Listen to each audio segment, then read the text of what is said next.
All right, so what I'm going to be doing is I'm going to be coming around that bend over there, engaging targets as they come into my field of view.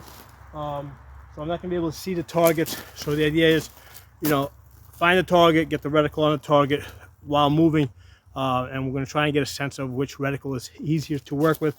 So I'm going to start off with this M8 Raptor.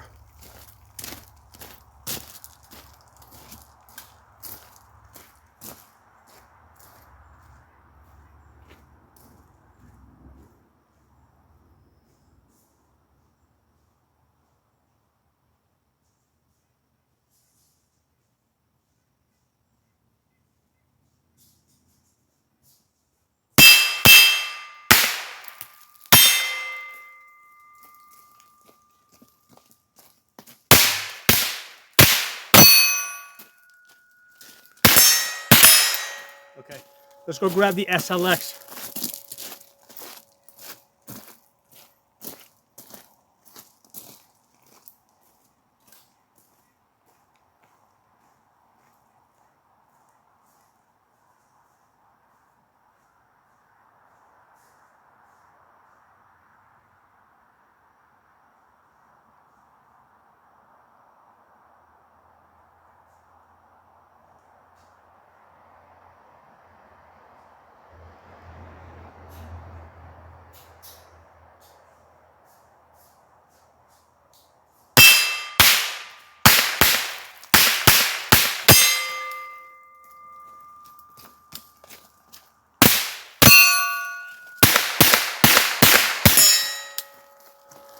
SLX, initial impression, the SLX with the bigger horseshoe is easier to find when you're moving versus the M8 with those little posts on the side.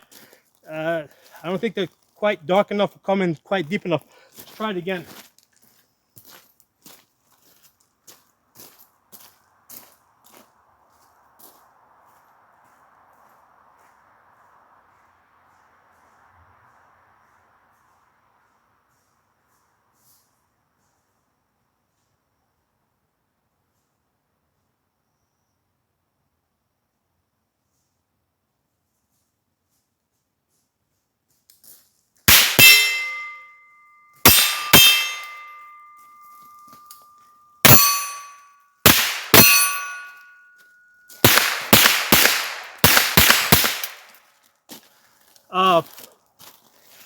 Yeah, SLX seems a little easier. By the way, just so you guys know, because I'm shooting fairly close here at steel targets, I have a 22 conversion bolt in here, and I'm shooting 22s.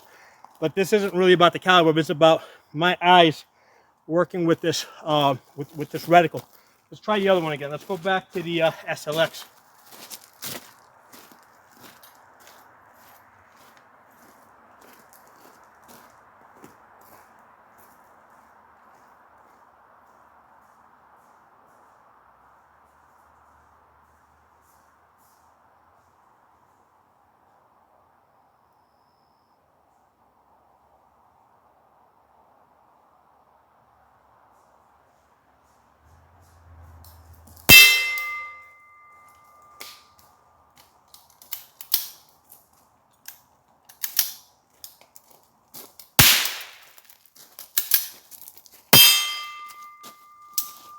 Okay, 22s.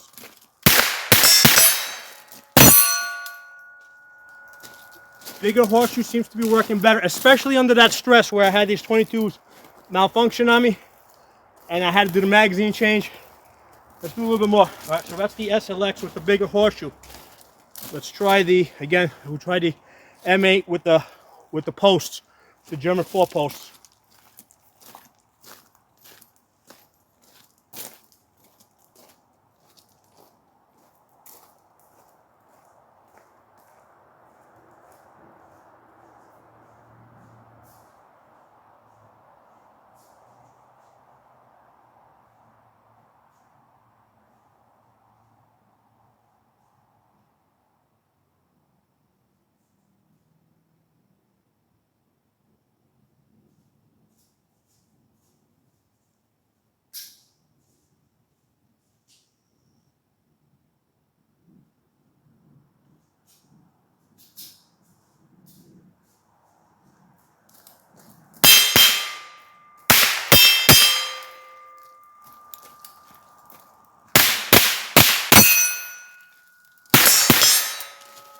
So this is the M8 with the German 4-post.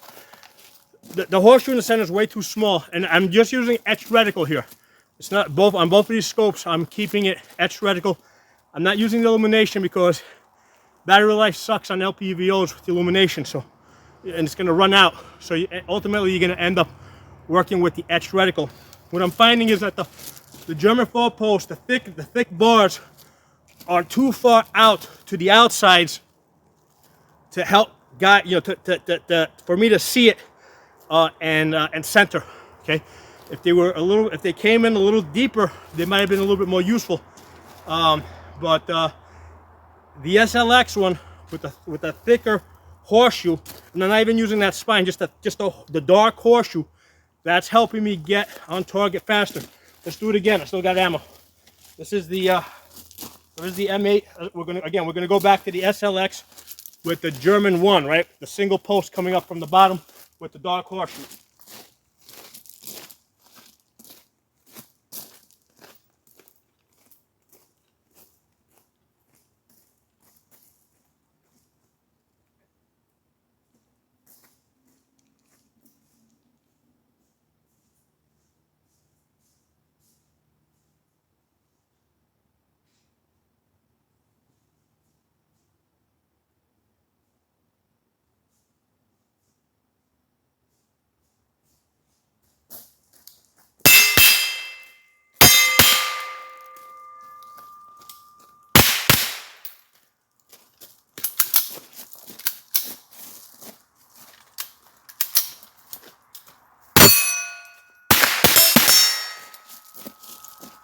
Darker horseshoes working easier for me to find it, get it on target. SLX, let's do M8 again.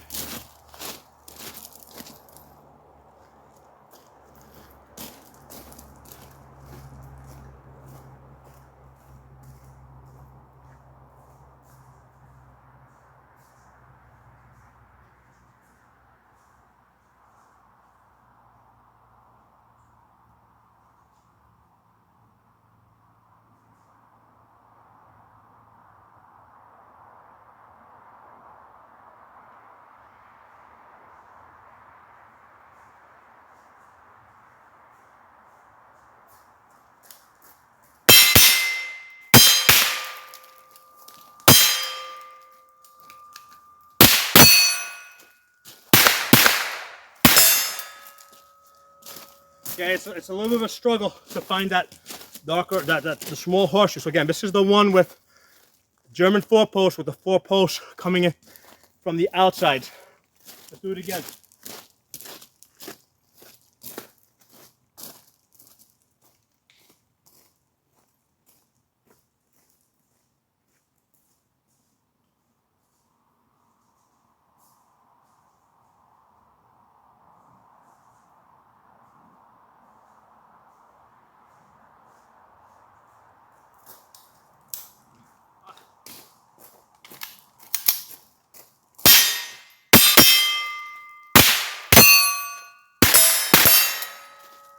This is the SLX, big horseshoe, easier. So this is the SLX is the cheaper one. For this scenario, the $450 scope is beating out the $1,500 scope. Now, although at distance shooting, I do prefer the other one. It's just, especially if I'm trying to lead a target. But for this type of shooting where you're quickly moving and shooting in one power, the SLX with the darker horseshoe is working better.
kill that cocksucker.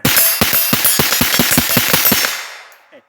So I think I've satisfied myself. For this scenario where you're moving, trying to get on target, the SLX, the other scope, the SLX 1-10 by 28 with the darker horseshoe is easier to find and get on target. With this one here, the PLX M8 with the German post, realistically when you're moving and running, it's hard for your eye to go to those outer edges to find those posts. So I'm trying to find those thinner lines. I'm trying to find that little horseshoe in the center because it's a lot smaller.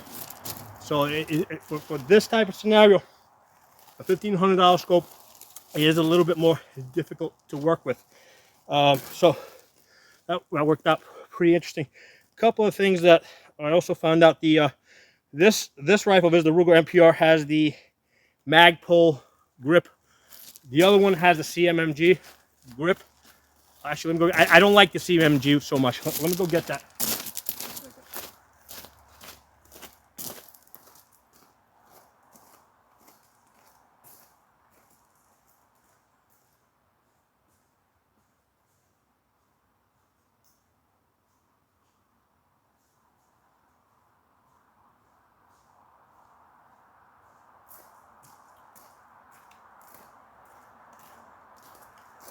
So for whatever reason, as I'm moving and gripping this gun, the CMMG grip, I'm not liking that as much. It seems a little bit thinner versus the Magpul one.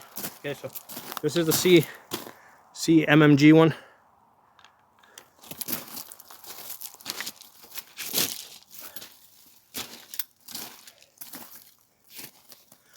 I'm liking the Magpul one a lot better. I've had them both for a while, but I've already concluded this in the past, but it's just as I was going through this video and I was like gripping the gun, I'm like, yeah, I definitely like this, the feel of this Magpul grip better than the CMMG. The other thing I've been testing out is this Blue Force sling. This one is a double fast loop. So it's got a fast loop on this end, but it's got a fast loop also on this end over here. Presumably, if you decide to move the gun into this position, you can adjust this. Now, this is a thicker sling. It's like an 1.25 inches wide, and the material is thicker. It does kind of sit a little bit more comfortably on your skin because it's basically a little bit thicker, a little bit softer. But as I've been playing around with it, there is definitely more resistance on this as I'm moving this back and forth. So this, I mean, to loosen this thing up, you got to pull it up, which is the opposite of that one. But then to tighten it up, it's like a hard pull down. So there's definitely more resistance with that.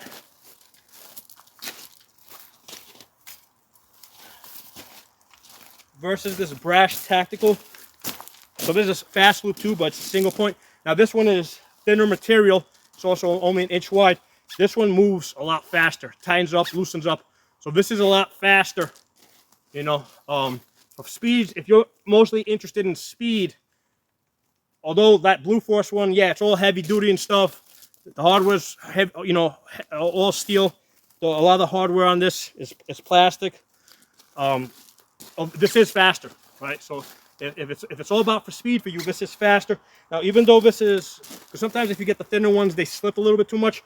I haven't had any slipping problems with this. So once I tighten this up, it stays in place. I also like it. I personally, I prefer letting it out to loosen it up, right? So if I want to like steady it like this or swim out of it to do a left side transition, okay? And then to tighten it, I prefer to pull it, okay? And also if I'm going to throw it over my back, as I throw it over my back, I pull it to tighten it, okay? That seems to work better for me. And then to loosen, if I want to retrieve it, I put my thumb here, pull this up, and I could do a fast retrieval like that.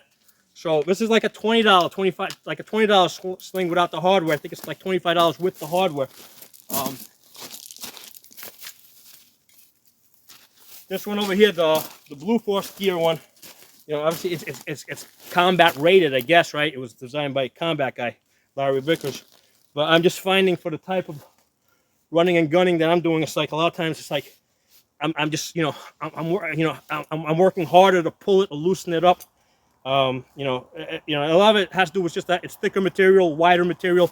There's just a little bit more resistance there. Now with this, if you want to loosen it up, it works in the opposite direction. Instead of letting it out, you gotta pull it up, and then to tighten it, you loosen it up. So if I throw this over my back, if I want to tighten it, I can't get it any tighter because it's already all the way out. So there's no pulling it down to tighten it up as I would do with that one. And even if I readjusted it, it's harder to go up, okay? Because that's the direction I would need to go to in order to tighten this. I have to pull up, okay, instead of down.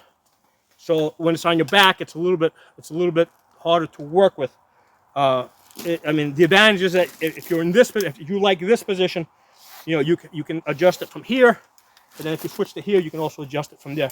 So that's the advantage. Now this was a medic sling. That's how they market it.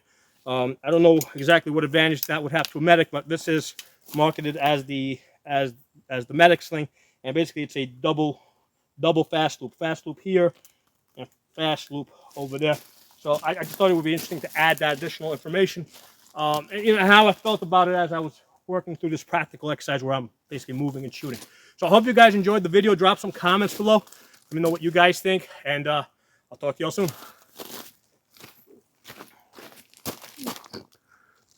I'm going to be looking at these two scopes again from Primary Arms. I've done a lot of videos on these two scopes, talking about them and also comparing them to each other. On the left, we got a PLX scope, which is $1,500. On the right, we have an SLX scope, which is $450. So I think these videos are really good for kind of seeing what you get for your money and what the additional benefits are of spending the extra money. So let's take a look at this PLX first. Okay, so that's a 1:8 by 24 first focal plane. So when you look at this, if you look at the reticle, basically you get a duplex reticle. So this kind of resembles the German 4. It's kind of relying on the outer posts to guide you to the center, because you cannot really see that horseshoe too well. So you're relying on those posts to guide you to the center. Now this is a mill scope, so when you so there's mill measurements in there that you can't see them until you zoom in. Okay, so if I zoom up to 3 power, okay, all of a sudden you kind of the outer edges zoom out a little bit, and you start seeing some of the measurements. Okay, so these measurements are accurate in all magnifications, right? So if you can see them, in 1x, you can use them. In 3x, you can use them. And if you can't see the ones towards the center, you can see the ones further out. You can see the mill lines further out on the posts. Okay, and then I'll bring you guys up to 8 power. So at 8 power, again, it focuses in a little bit more on the center. Now you can really see the lines. You can see the wind dots. You can see the auto ranging, if you can auto range a person. So again, all that works at all magnifications. Okay, so again, let me zoom back out to 1 power. Okay, because that's what we're going to be really focusing on today. So in 1 power, you see that duplex reticle. So the great thing about first focal plane is it gets rid of information that you don't need. So if you're working in 1 power inside of 100 yards, you don't need the mill lines and all that stuff. So all you need is the posts on the outside to guide you to the center. So that's the great thing about first focal plane. It gets rid of stuff that you don't need. Now, a lot of times I've seen first focal plane scopes that there's like, they got stuff in the middle, but there's just no stuff on the outside to help you, right? So this is what you need in the first focal plane scope. If you got a first focal plane scope, you want to be able to see one image in 1x, and then you want to be able to see a different image in 8x. Okay, and then the mill lines are accurate in all magnifications. Now this one over here, the SLX, this is a second focal plane scope. So in 1 power, you see that image. Now if you see this one kind of relies on that dark horseshoe in the center. So whereas the other one works from the outside in, this one goes directly to the center. As a fallback, that spine is like the second thing. So if I can't see the horseshoe for whatever reason, because I'm, let's say, aiming into a shady area, I go to the spine, the vertical spine, to guide me to the center. Those auto ranging lines are on the outside for like auto ranging the height of a man. Those haven't been very helpful for guiding me to the center. It's just I can't see them very well. They're not dark enough. The spine is kind of dark enough that I can actually use it. So with this, in order for the mill lines to work, you have to be all the way up in 8 power. Oh, actually 10 power. That's whatever the max magnification is. So this goes all the way up to 10 power. So in 10 power,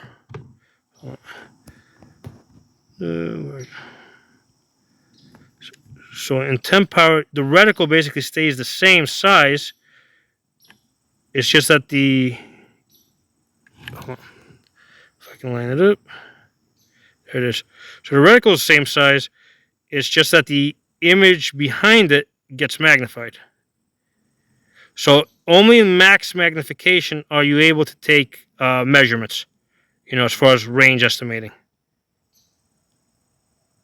Okay, so your reticle stays exactly the same size as you zoom in or zoom out. You're getting the same information. It's just that the measurement information is only accurate in max magnification. It's not accurate in 1 magnification, where I'm at right now. So it's not accurate in 1 magnification. All it can do is kind of guide you to center. And as you can see right here, this is a good example where it's like, you can see how that spine is really what's kind of guiding you to the center of the horseshoe, which is basically in the trees, that's in the leaves over there. Okay, whereas, let's see, if we point this one to the leaves, right, with this one, you can't even see the horseshoe in the center. You're depending on the posts on the outside to guide you to the center. Okay, so totally different line of thinking between these two scopes. Okay, so we're going to do a little bit of moving and shooting and try to get a sense of which one is easier to find the reticle when you're moving and shooting. Okay.